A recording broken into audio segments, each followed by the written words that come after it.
دوسری بات جو ہے کہ میں سب سے پہلے مشکاف کیا جو کہ بالکل اس جائے وقوع سے صرف 20 کلومیٹر کے فاصلے پہ واقع تھا. وہاں تک تو ہم پہنچ گئے. وہاں بھی ہم نے دیکھا کہ سیکیورٹی فورسز اور ایک ریسکیو جو ریلیف ٹرین وہاں موجود تھی. لیکن اس کے بعد جب ہم آگے گئے موٹر سائیکلز پہ تو ایک بہت بڑے علاقے کے کئی کلومیٹر پہ محیط علاقہ تھا جس کو سیکیورٹی فورسز نے کور کیا ہوا تھا. چاروں طرف سے گھیرا ہوا تھا کہ کہیں سے بھی دہشت گرد جو ہیں وہ مطلب ان کا گھیرا توڑ کے باہر نہ نکلے. ہم نے دیکھا کہ ایف سی کی گاڑیاں, پاک فوج کی گاڑیاں وہاں موجود تھی, اور جب ہم بہت قریب پہنچے تو وہاں پہ فائرنگ اور دھماکوں کی آواز بھی آ رہی تھی. پھر اس کے بعد ہمیں روک دیا گیا اور کافی ہم نے کہا کہ ہم آگے جانے چاہتے ہیں, لیکن ہمیں آگے نہیں جانے دیا گیا اور واپس کر دیا گیا. تو یہ صورتحال تھی, یہ جگہ بہت مشکل تھی. لیکن اب یہ ہے کہ ہم پاک فوج کے جو کمانڈوز تھے انہوں نے یہ آپریشن کیا, اور اس میں بتایا گیا ہے جو ISPR کا پریس ریلیز آیا ہے کہ جو 33 دہشت گرد تھے وہ مارے گئے ہیں, جبکہ 21 سویلین اور 5 جو FC کے اہلکار تھے وہ شہید ہوئے. اچھا خلیل صاحب, یہ بہت قبل وقت ہوگا شاید یہ سوال کرنا, لیکن چونکہ ممکنہ طور پہ آپ کے پاس ہو سکتا ہے اس کی معلومات ہوں. جو 21 عام شہریوں کے حوالے سے اب مصدقہ اطلاعات آ گئی ہیں اور DG ISPR نے بھی تصدیق کر دی ہے, ممکنہ طور پہ ان کا تعلق کہاں سے بیان کیا جا رہا ہے؟ بلوچستان سے ہے یا پاکستان کے دیگر علاقوں سے ان کا تعلق ہے؟ کچھ پتہ چل سکا اس بارے میں؟ جی اس میں ایسا ہے, اس میں جو ہے ایک کچھ جو ہے وہ محکمہ ریلوے کے اہلکار ہیں, کچھ جو پولیس ہے ریلوے پولیس ان کے بھی اہلکار ہیں, اور باقی جتنے بھی افراد تھے ان کے شناختی کارڈ چیک کیے گئے تھے, اور جس میں جو عارضی اور جو مستقل پتہ تھا وہ پنجاب کا تھا. ان میں وہ لوگ شامل تھے, ان کو جو ہے نا شہید کیا گیا ہے, جبکہ باقی جن لوگوں کے شناختی کارڈ تقریباً جو چیک کیے گئے تھے جن کے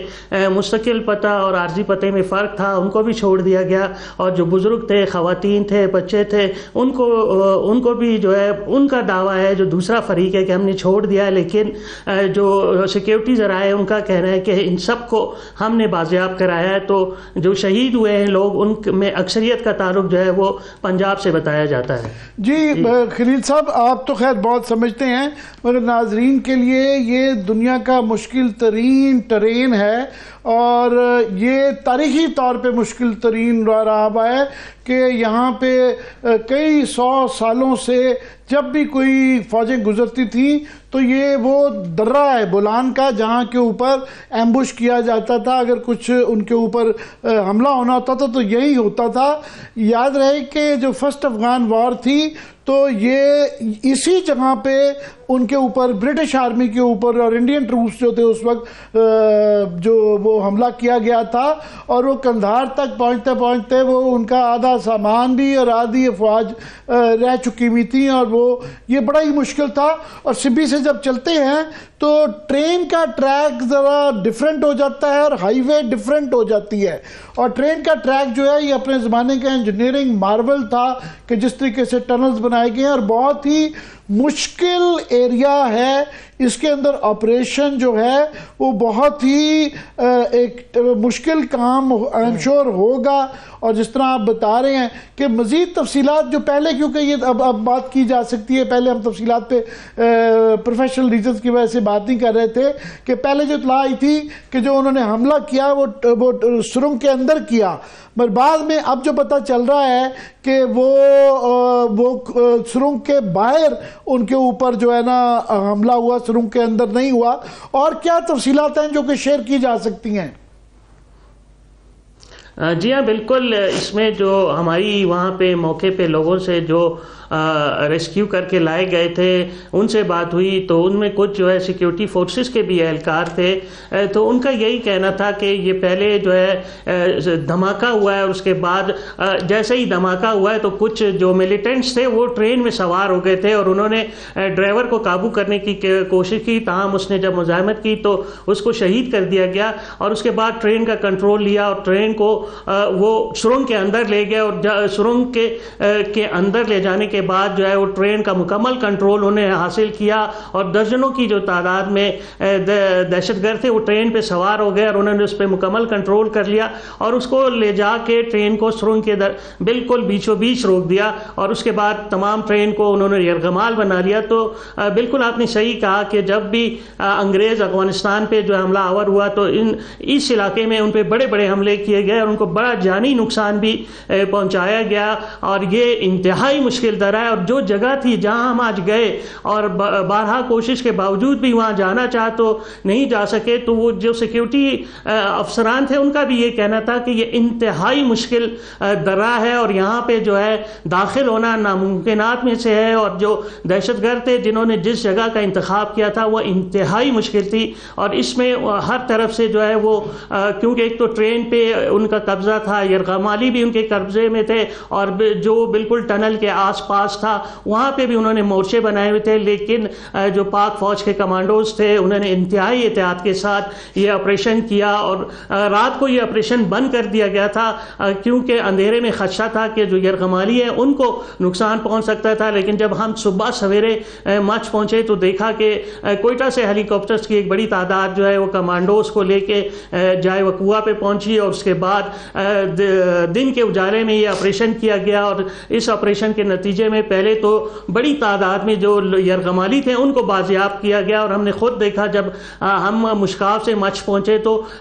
کیونکہ انہوں نے ایک پل اڑا دیا تھا سبی کی طرف سے جو ہے ایک اور ریلوے پل کو اڑا دیا گیا تھا اور سبی سے جو جتنی بھی ٹریفک تھی وہ معطل ہو گئی تھی, وہاں سے کوئی ٹرین نہیں آ سکتی تھی اور جو کچھ ہونا تھا وہ مچ اور کوئٹہ سے ہی ہونا تھا. تو بہت سے لوگ پیدل بھی وہاں آئے ہیں تو ان سے جو بات ہوئی ان کو ریسکیو کیا گیا تو انہوں نے بتایا کہ ہم 6 گھنٹے کا طویل سفر طے کر کے جو ہے ندی میں پہنچے ہیں اور اس دوران سیکیورٹی فورسز نے ان کو مکمل تحفظ فراہم کیا جس پہ وہ ان کے شکر گزار بھی تھے. تو یہ ایک انتہائی مشکل ترین آپریشن تھا جس کو پاک فوج کے جوانوں نے انتہائی آئی ایس پی آر کے ظاہر ہے ہم ان کی ہی انفارمیشن کے مطابق چلیں گے کہ تمام وہ کہہ رہے ہیں کہ 33 کے دہشت گرد جو ہے مارے جا چکے ہوئے ہیں, مگر آئی ایم شور وہاں پہ ابھی جو سہولت کار تھے یا جو انٹیلیجنس لیک ہوئی یا اس کے اندر ایک پورا اس کے پیچھے ایک سازش ظاہر ہے وہ بنائی گئی ہے, وہ تو اس پہ کام اب ہو رہا ہوگا. مگر وہاں پہ جو ریلیف ایفرٹ ہے, ہسپتالوں کے انتظامات, لوگوں کے ظاہر ہے وہ بڑے مشکل اس وقت سے گزرے ہیں اور وہ فیملیز, بچے, بوڑھے, عورتیں جو ہیں اس کے متعلق ذرا ہمیں بتائیں کہ اب کیا صورتحال ہے. جی بالکل, اس بار جو انتہائی قابل تحسین بات تھی وہ محکمہ صحت کی کارکردگی دیکھ کے ہو سکتا تھا کیونکہ جب ہم مچ پہنچے تو 50 کے قریب ایمبولینس وہاں موجود تھی. ایم ایس جو تھے مچ ہاسپٹل کے وہ پیرامیڈیکل سٹاف, ڈاکٹر وہ ہاسپٹل میں موجود تھے اور اس کے علاوہ جب ہم ڈاڈر پہنچے تو وہاں مشکاف میں بھی تقریباً 20 کے قریب جو ہے وہ ایمبولینسز موجود تھی, ڈاکٹرز موجود تھے, ریسکیو کا عملہ موجود تھا اور اسی طرح سبی میں بھی جو ہے وہ 40 کے قریب جو ہے وہ ایمبولینسز موجود تھی اور ڈاکٹرز موجود تھے. پھر ہم نے دیکھا کہ ایک ریلیف کیمپ مچ ریلوے اسٹیشن پہ لگایا گیا جس میں کوئٹہ سے ڈاکٹروں کی اور پیرامیڈیکل اسٹاف کی بہت بڑی تعداد آئی ہوئی تھی اور وہاں پہ جو ادویات تھی اس کا پورے ٹرک وہاں موجود تھے اور زخمیوں کو ابتدائی طور پہ یہاں لایا جاتا تھا اور پھر انہیں جو ضروری ابتدائی طبی امداد تھی وہ دی جاتی تھی اور اس کے بعد انہیں ایمبولینسز کے ذریعے جو ہے وہ کوئٹہ شفٹ کر دیا جاتا تھا. یہ کارکردگی انتہائی شاندار تھی. خلیل صاحب مجھے یہ بتائیے گا کہ یہ تو بہت ہی بہترین طریقے سے یہ پورے کا پورا معاملہ سر انجام دیا گیا ہے. جو ابھی خبر ہے وہ یہ بھی ہے کہ بلوچستان کی طرف جو ہے وہ ٹرینیں ابھی فی الحال معطل ہیں, اس طرف ٹرین جانے کی کوئی اجازت نہیں دی جا رہی. مجھے یہ بتائیے گا کہ پبلک ری ایکشن کیا ہے, بلوچستان کے جو عام لوگ ہیں ان کی طرف سے کیا ری ایکٹ کیا جا رہا ہے, آپ کی کوئی بات چیت ہو سکی ان سے؟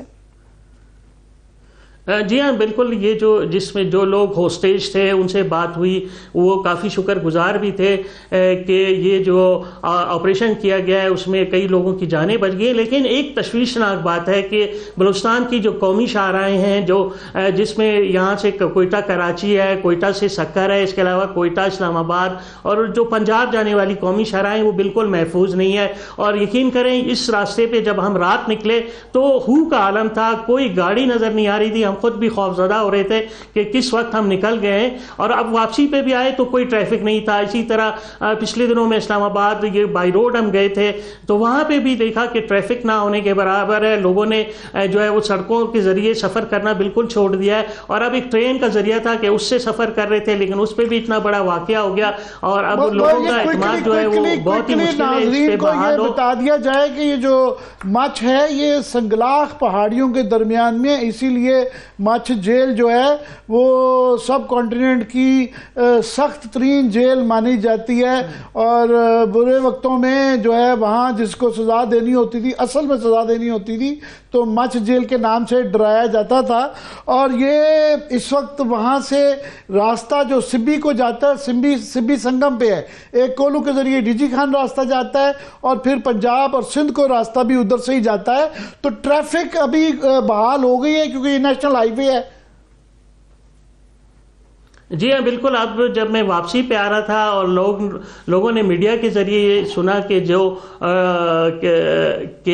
آپریشن جو ہے ختم ہو گیا ہے اور تمام دہشت گردوں کو ہلاک کر دیا گیا تو سڑک پہ ٹریفک دیکھنے پہ آ رہا تھا. لیکن جو ریلوے کا ٹریفک ہے وہ 3 دن تک معطل رہے گا. کل وزیر اعظم میاں شہباز شریف اپنی ٹیم کے ہمراہ کوئٹہ آ رہے ہیں اور انتہائی اہم اجلاس ہو رہا ہے جس میں بلوچستان سے متعلق بہت بڑے فیصلے کیے جائیں گے. اور اس میں جو ہے بلوچستان میں جو یہ ٹریفک جو قومی شاہراہیں ہیں ان کو محفوظ بنانے اور ریلوے ٹریکس کو محفوظ بنانے کے حوالے سے جو ہے انتہائی اہم فیصلے کیے جائیں گے جس میں سول قیادت کے ساتھ ساتھ عسکری قیادت بھی اس اجلاس میں شریک ہوگی اور جس کا باقاعدہ طور پہ اناؤنسمنٹ وزیر اعظم کوئٹہ سے جانے سے پہلے سوچ بچار کی جائے کہ اقدامات کا تعین کیا جائے گا، کوشش کی جائے گی کہ وہاں پر عام شہریوں کی زندگی کو بھی محفوظ کیا رہے. بہت شکریہ. تھینکس سو مچ. خلیل احمد ہمارے ساتھ موجود تھے. عامر صاحب آپ کی اجازت سے سابق وفاقی وزیر محمد علی درانی صاحب بھی ہمیں جوائن کر چکے ہیں. درانی صاحب آپ کے وقت کے لیے بے حد شکریہ. جی عامر صاحب. جی درانی صاحب آپ نے شاید موقع ملا ہوگا ہمارے بیورو چیف صاحب سے بات سننے کا، تفصیلات آپ تک بھی آ چکی ہوں گی کہ شکر ہے خدا کا کہ بتایا جا رہا ہے کہ آپریشن ختم ہو چکا اور لوگ بازیاب کروا لیے گئے، 33 دہشت گرد مارے گئے اور بدقسمتی سے 21 عام شہری اور بتایا جا رہا ہے 4 FCC کے جوان بھی شہید ہوئے ہیں. کیسے دیکھیں گے اس کو، اس سارے واقعے کو؟ بسم اللہ الرحمن الرحیم. عامر صاحب یہ تو مطلب دل کو دکھ دینے والا اور مطلب ایک شدید مطلب ایموشنل کرنے والا واقعہ ہے. رمضان کے مبارک مہینے میں اس قسم کا واقعہ ہمارے ملک میں ہونا اور اتنا جانی نقصان ہونا، میں سمجھتا ہوں کہ اس کے لیے تو کوئی الفاظ ہی نہیں ملتے جس میں انسان اس کو بیان کر سکے. اور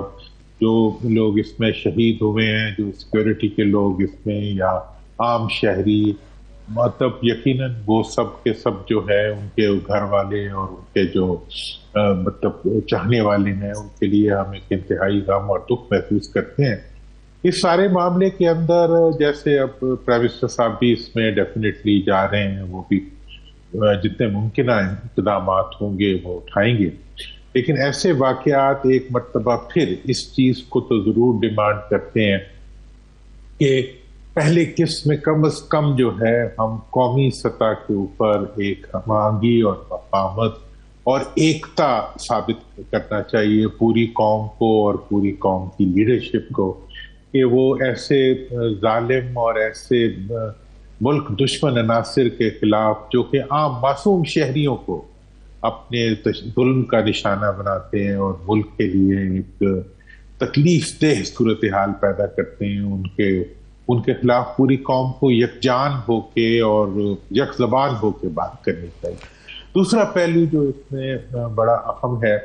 میں نہیں سمجھتا کہ اس قسم کا کوئی واقعہ جو ہے وہ بیرونی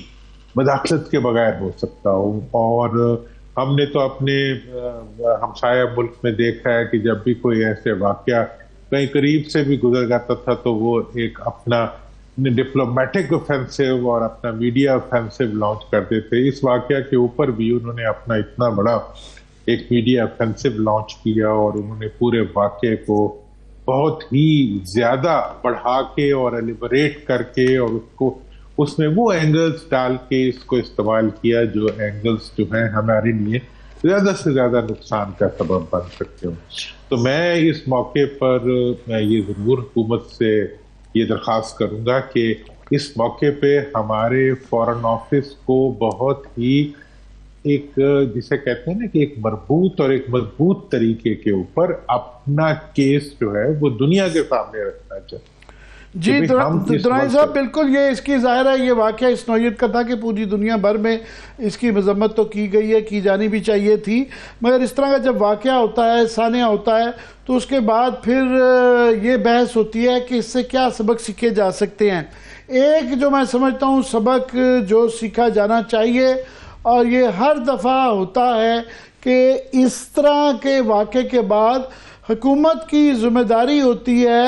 کہ وہ جتنی انفارمیشن مناسب وہ سمجھیں جس سے کہ جیپرڈائز نہ ہو آپریشن, وہ عوام کے ساتھ شیئر کریں, کیونکہ اگر جب وہ نہیں کرتے تو ڈس انفارمیشن جو دشمن ممالک ہیں ہمارے یا شر پسند عناصر ہیں, وہ ایک ڈس انفارمیشن شروع کرتی ہے, چلاتے ہیں, اور وہ پھر پھیلنا شروع ہو جاتی ہے.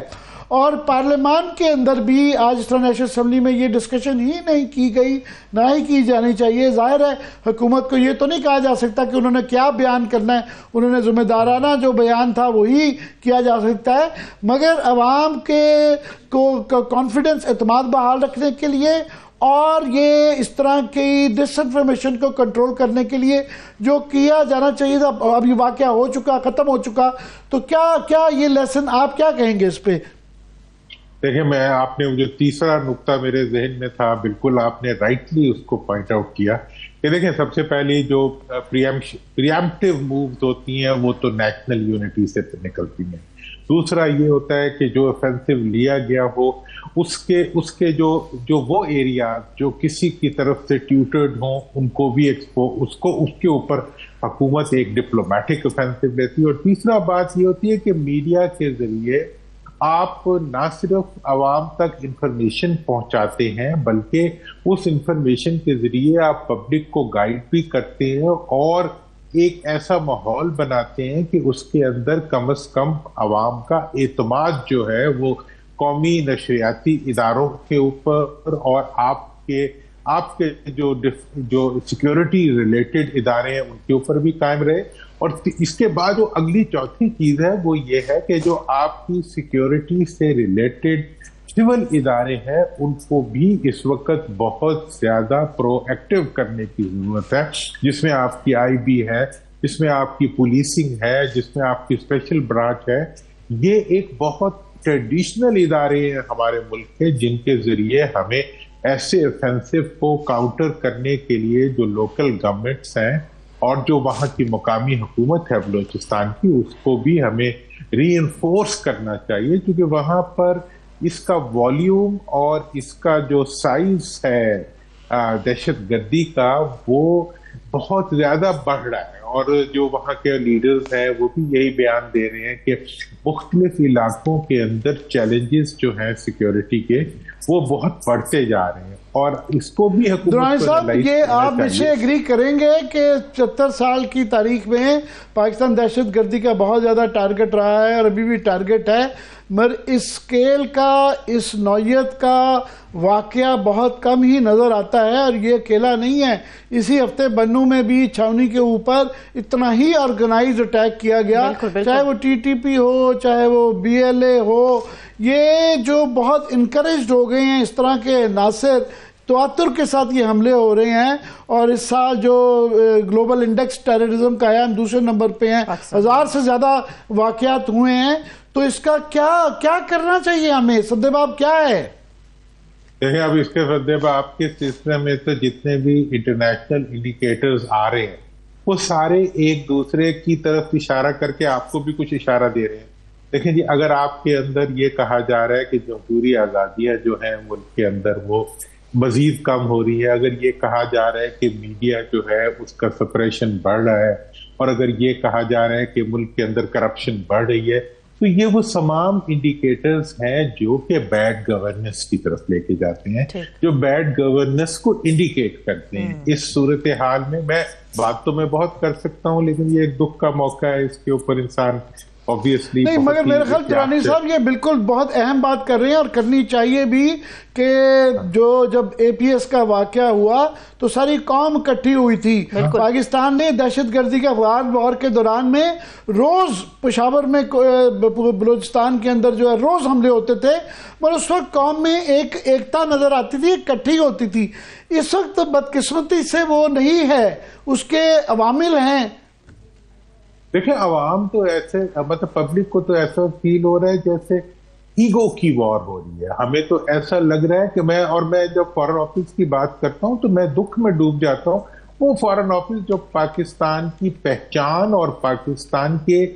جو ڈپلومیٹک افینسز ہوتے تھے اس میں پوری دنیا میں ایک پہچان رکھتا تھا اپنی. اس وقت یہ حال ہے کہ پاکستان ایک دہشت ایکسٹرنلی بیکڈ اور انٹرنلی بیکڈ دہشت گردی کے اندر جس پوری طرح سے پھنسا ہوا ہے، اس میں ہمیں دوسرے ملکوں کی جو ڈپلومیسی ہے وہ ہماری ویکنیسز کو تو آئیڈینٹیفائی کر رہی ہے، ہم کسی کی نہیں کر رہے. دوسری طرف یہ ہے کہ جو ہمارا اپنے اندر جو ہے، ہم ایسے لگتا ہے کہ ہم صرف دہشت گردوں سے نہیں لڑے، ہم اپنی ایگو سے بھی لڑے. ہم اپنی جو ہم نے ایک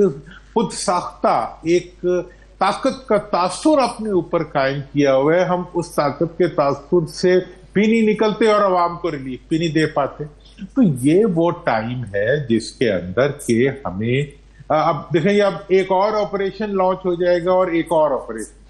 ابھی درانی صاحب ابھی ہمارے کارسپونڈنٹ بتا رہے تھے کہ وہاں پہ ظاہر ہے یہ نیشنل ہائی وے تھی اور اس کے بعد سے پورے پاکستان اور 44% ہے پاکستان کے رقبے کا بلوچستان، تو تمام ہائی ویز کے اوپر سیکورٹی کے نظام کو بدلنا پڑے گا. تو کل پرائم منسٹر بھی وہاں جا رہے ہیں، مگر یہ سارے انتظامی علاج ہیں. سیاسی حل آپ سیاستدان رہے ہیں اور آپ کا اکثر یہ کہنا ہوتا ہے سیاسی حل کا کیا اس طرف ہم جا رہے ہیں اور وہ کیسے ہوگا، کون کرے گا، یہ اس پہ بات کریں. دیکھیں جی اب میں تو اگر جیسے پرائم منسٹر صاحب ہیں، صدر صاحب ہیں،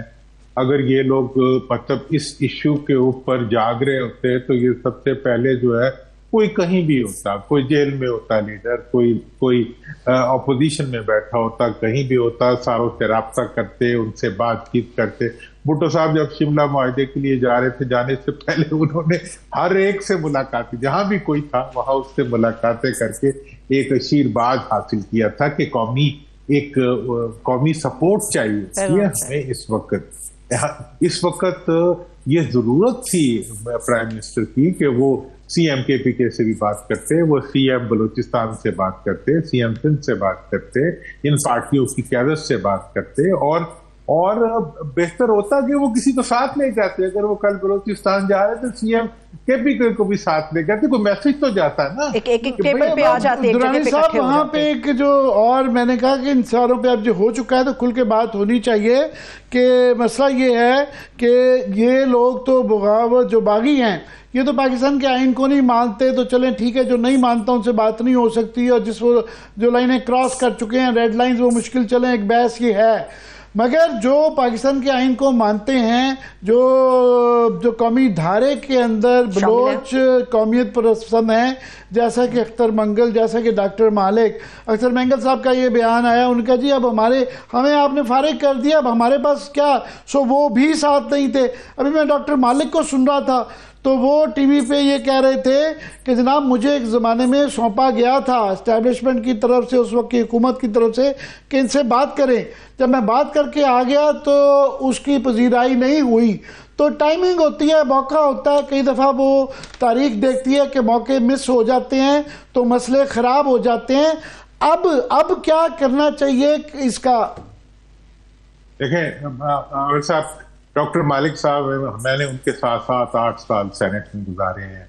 حاصل بزنجو صاحب سے ہم نے ان کے ساتھ گزارے ہیں، تمام بلوچ لیڈروں کے ساتھ ہم نے گزارے ہیں. مطلب ان کے ساتھ رہنے کے بعد دل کرتا ہے قسم کھائے انسان کی وہ ہماری طرح ہی، ہمارے سے شاید بہتر پاکستان ہے، اور وہ پاکستان کے آئین کو جمہوریت کے راستے سے ماننے پہ تیار ہے، وہ پاکستان کے آئین کو عوام کے ووٹ کے راستے سے ماننے کے لیے ہر وقت تیار ہوتے ہیں. لیکن کیا ہم ان کو رسپیکٹ نہیں دے سکتے اس لیے کہ وہ ان لوگوں کے ساتھ نہیں ملے ہوئے جو حقیقت میں آئین پاکستان کو تسلیم نہیں کرتے, بالکل, یا پھر ہم خود بھی پتہ نہیں کتنا مانتے ہیں اور کتنا نہیں مانتے. تو لہٰذا اس لحاظ سے میں یہ سمجھتا ہوں کہ اس وقت پرائم منسٹر صاحب اگر جا رہے ہیں تو انہیں تمام بلوچستان کی لیڈرشپ, اور میں پھر کہہ رہا ہوں کہ KPK کی لیڈرشپ کو بھی اپنے دائیں بائیں ساتھ لے جا کر اس ایشو کے اوپر ایک کم از کم قومی یکجہتی کا ایک انیشیٹو کے طور پہ دینا چاہیے. اور وہ اس وقت دیکھیں, میرا تو دل کرتا ہے کہ میں اس وقت ہاتھ باندھ کے کہوں کہ یار خدا کے لیے آپس میں ہاتھ ملا لو, ہاتھ باندھ کے کہوں کہ خدا کے لیے ایک دوسرے سے گلے مل جاؤ. اب اگر گلوں سے نہیں ملو گے تو لوگ تمہارے گلے کاٹیں گے, اور کٹ رہے ہیں, ہمارے ہی گلے کٹ رہے ہیں. اور اس کے راستے میں سب سے بڑا جو جسٹیفیکیشن بنی ہوئی ہے وہ ہمارا اپنا ٹکراؤ بنا ہوا ہے. اور ہمارا ہر جو مطلب سلوشن ہے وہ اگر طاقت کی زبان سے نکلے گا اور طاقت کے الفاظ میں بولے گا تو میرا یہ خیال ہے کہ یہ اس سارے جو اس وقت مسئلہ ڈاکٹر مالک صاحب کا ایک بڑا ویلڈ آرگیومنٹ تھا. انہوں نے کہا کہ بات کون کس سے کیا کرے گا, کہ یہاں پہ جب تک رول آف لا یا نمائندگی کا کسی کے پاس حق نہیں ہے تو کون کس سے بات کرے گا یہ تعین نہیں کرنا. 70s کی انسرجنسی سے بہت زیادہ بری حالت تھی, مگر اس وقت اتنے لوگ تھے, نواب بگٹی کا روب تھا, نواب خیر بخش مری کا, طاولہ مینگل کا. ابھی تو کوئی وہاں پہ جو لیڈرشپ ہے وہ صحیح کہتے ہیں کہ ہمارے پلے چھوڑا ہی نہیں ہے کہ ہم کس سے بات کر سکیں. دیکھیں یہی تو ان کا گلہ ہے. وہ کہتے ہیں کہ جی جو ہم لوگ اگر اس قابل چھوڑ دیے جاتے, ہمیں اگر پارلیمنٹ کے اندر ہماری ڈیو شیئر دے دیا جاتا, ہینڈ پکڈ کے بجائے پبلک پکڈ جو تھی اسمبلیز اور پارلیمنٹ میں پریزنس ہوتی, تو ہم یقینی طور پہ اتنی تو عزت رکھتے دنیا کی نظر میں کہ وہ دہشت گردوں کے پیچھے نہ چل پڑے. ہم اپنے عوام کے سامنے اتنے تو باعزت ہوتے کہ وہ ایک نان اینٹی ان لوگوں کے پیچھے جو کہ جن کے اقدامات کو وہ جسٹیفائی بھی نہیں کر سکتے. دیکھیں اس وقت پنجاب ہو, بلوچستان ہو, سندھ ہو, یہ آپس میں گندھے ہوئے وہ ہیں علاقے ہیں.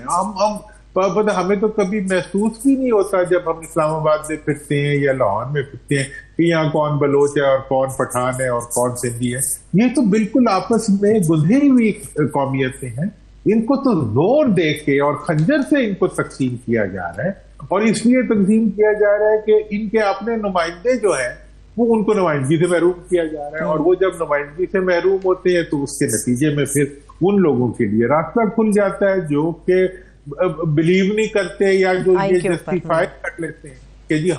ہم اس چیز کو جو ہے بزور شمشیر ہی لیں گے, چونکہ ہمارے اوپر حکمران بھی تو بزور شمشیر ہی آ رہے ہیں. تو اس لیے ہماری سیاسی قیادت کا یہ امتحان ہے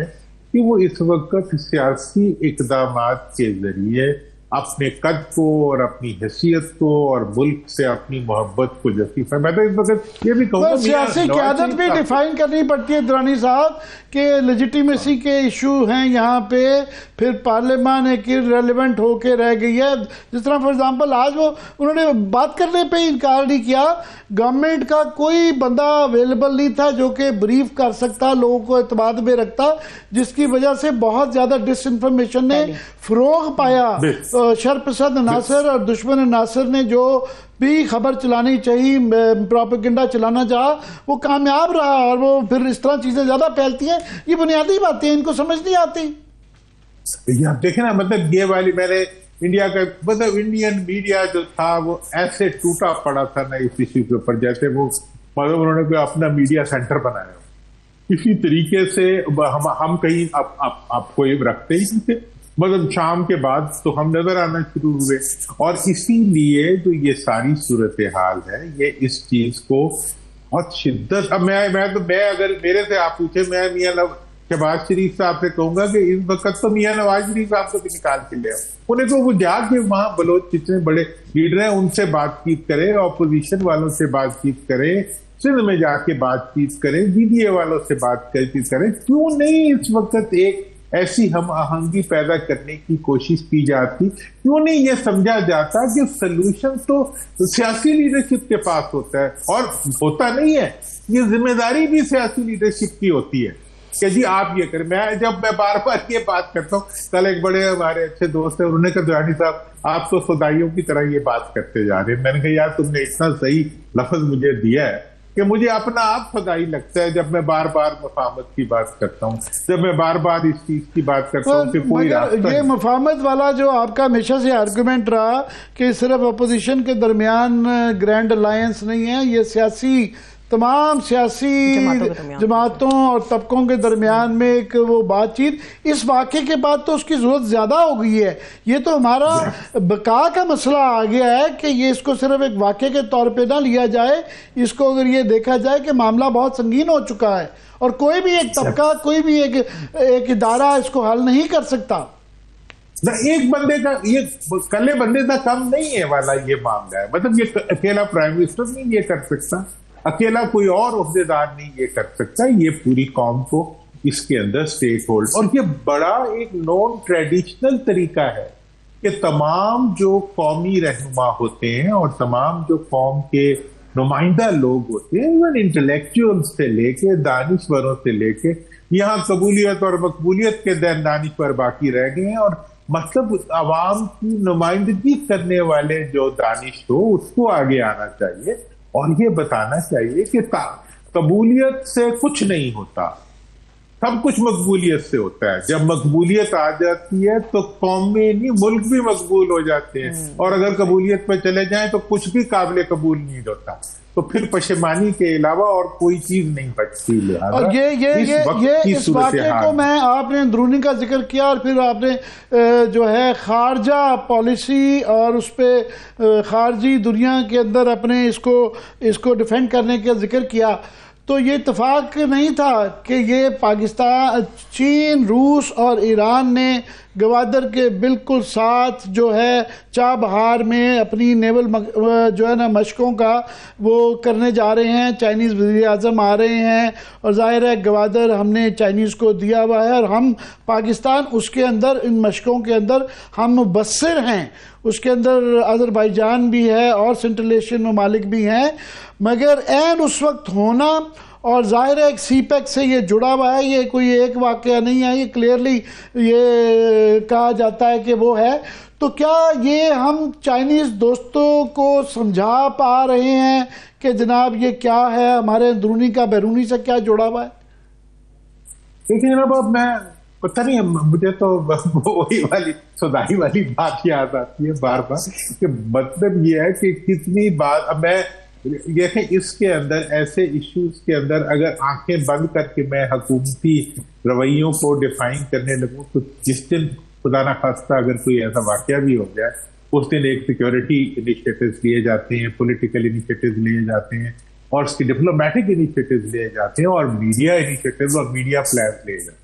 اور یہ تینوں پلانز جو ہیں, انڈیا کی صورت میں تاج محل والا ایک واقعہ ہوا تھا, ابھی وہ واقعہ کہیں کلوینیٹ نہیں ہوا تھا, ان کی پوری ایک کاؤنٹر اسٹریٹجی جو تھی وہ ہمارے اوپر اٹیک لانچ کرتی تھی, اور انہوں نے جو پپیٹس رکھے ہوئے تھے ان کو بھی انہوں نے لانچ کر دیا تھا, اور انہوں نے جو الابائز بنائی ہوئی تھی پہلے سے کنٹیجنسی الابائز جو تھی ان کو بھی انہوں نے لانچ کر دیا.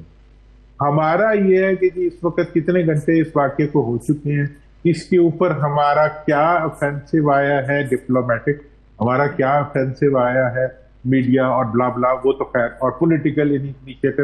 آخری انیشیٹو جو ہمیشہ اور پہلا وہ یہی ہوتا ہے کہ جی کوئی مطلب وزیر اعظم جو ہے وہاں دورہ کریں گے اور وہاں میٹنگ کریں گے, اور وہی سرکاری بندے بیٹھ کے آئی جی اور اس کے بعد پولیس اور اس کے بعد چیف منسٹر, اور ساتھ میں بیچارے آرمی والوں کو بھی بٹھا لیتے ہیں کہ وہ بھی ہوں گے. تو اب یہ ہے کہ بھئی کسی کے پاس کوئی جادو کی چھڑی تو ہے نہیں کہ وہ مارے گا, اور پاکستان کے 40% علاقہ جس کی ٹرین جو ہے اس کو کوئی بھی طاقت, مطلب اگر کوئی سپر پاور بھی آ جائے تو کیا کر لیا افغانستان کا سپر پاور نے, ایسی ٹرین ہے نا ان کی بھی. مطلب اس ٹرین کے اندر جو ہے ایک سپاہی یا طاقت کے ذریعے آپ کیا کر سکتے ہیں؟ میں آپ کے جوائن کرنے سے پہلے بتا رہا تھا کہ تاج برطانیہ فرسٹ افغان وار جو ہے، جو برٹش ٹروپ جب اس بولان پاس سے بالکل یہ دادڑ کے پاس سے جب گزرے تھے تو قندھار تک پہنچتے پہنچتے ان کی آدھی فوج رہ گئی تھی اور ان کا سارا آدھے سے زیادہ ساز و سبا تتر بتر ہو گئی تھی فوج، اسی وجہ سے ان کو وہ لاس ہوا۔ اپنا عامر صاحب، میں نے یہ پورا علاقہ اور اس کے آس پاس وارث صاحب میں نے پیدل بھی گھوم کے دیکھے ہیں، میں ان علاقوں میں پھرا بھی ہوں، میں ان علاقوں کی ہر قسم کی وہ جانتا ہوں۔ میں آپ کو بتا رہا ہوں کہ ایسی چیزوں کے لیے یہ کبھی بھی یہ کوئی سلوشن نہیں رہا۔ 2 3 4 5 جو اسٹریٹجیز ہوتی ہیں ان کے ذریعے اس کو دیکھا جاتا ہے۔ اور آپ دیکھیں آج جو ہے چائنا کا آپ سے کیا گلہ ہے، وہ یہی گلہ ہے کہ آپ ان کو سیکیورٹی پرووائڈ نہیں کر پا رہے، ٹھیک ہے، اور یہ جاہز ایک ان کی طرف سے گلا ہے۔ اسی طرح سے پوری دنیا کی انویسٹمنٹ کو آپ اٹریکٹ نہیں کر پا رہے، کیونکہ 2 وجوہات اس کی سامنے آ رہی ہیں کہ آپ ایک تو اپنا پولیٹیکل ریکنسیلیشن جو ہے اس کو آپ ایگزیبٹ نہیں کر پا رہے، اور ایٹ دی سیم ٹائم جو ہے آپ کا لا اینڈ آرڈر سچویشن جو ہے وہ آپ کے کنٹرول میں نہیں ہے۔ آپ کے اگر آپ نے یہ تمام کمیوں کو پورا کرنے کا ایک طریقہ نکالا، ایک تو یہ تھا کہ تمام جو میڈیا ہاؤسز تھی ان کی گردن میں رسی باندھ دو، اور دوسرا آپ نے تیسرا آرڈیننس نکال لیا، اور تیسرا آپ نے 26ویں ترمیم نکالی۔ مطلب یہ ہے کہ یہ کنٹرول کے وہ طریقے ہیں جس کے نتیجے میں آپ صرف اپنے آپ کو کنٹرول کر لیں، باقی سب بگاڑ ہوتا ہے۔ بریک لینا چاہ رہے ہیں، مگر میں اس جملے پہ آپ کے رکا کہ اگر تو کنٹرول کے ذریعے اتنا خوفناک جو کنٹرول کے بعد انتظامی معاملات بہتر ہو جائیں، گورننس بہتر ہو جائے، اکانومی بہتر ہو جائے، پالیٹکس بہتر ہو جائے، تو کسی کو کنٹرول سے اجازت کے اعتراض نہ ہو شاید، مگر یہ بدقسمتی سے ہو نہیں پا رہا، چیزیں مزید بگڑ گئی۔ ایک چھوٹا سا بریک لے لیتے ہیں، دورانی صاحب ہمارے ساتھ ہی موجود ہوں گے، بریک سے واپس آئیں گے، یہیں سے کنٹینیو کریں گے، ہمارے ساتھ رہیے۔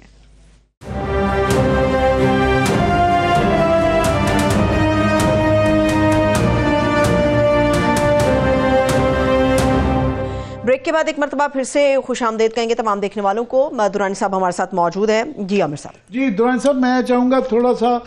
ابھی اندرونی سیاست کے اوپر بھی بات کر لی جائے۔ اس وقت سب سے جو ہاٹ ٹاپک ہے وہ یہ نہروں کے مسئلے کے اوپر جو ہے، نہروں کے پانی کے اوپر جو ہے وہ وفاق اور صوبوں میں اور سندھ ورسز وفاق جو ہے، خاص طور پہ آصف زرداری صاحب پریزیڈنٹ صاحب نے جو ہے سال پہلے انہوں نے کہا یہ 6 نہریں وغیرہ یہ اپروو کی، اور اس کے پریس ریلیز ہم نے کل اس کا ذکر کیا تھا، کہا کہ ان کو جلدی سے جلدی بنایا جائے، یہ بہت ضروری ہیں گرین پاکستان انیشیٹو کے لیے۔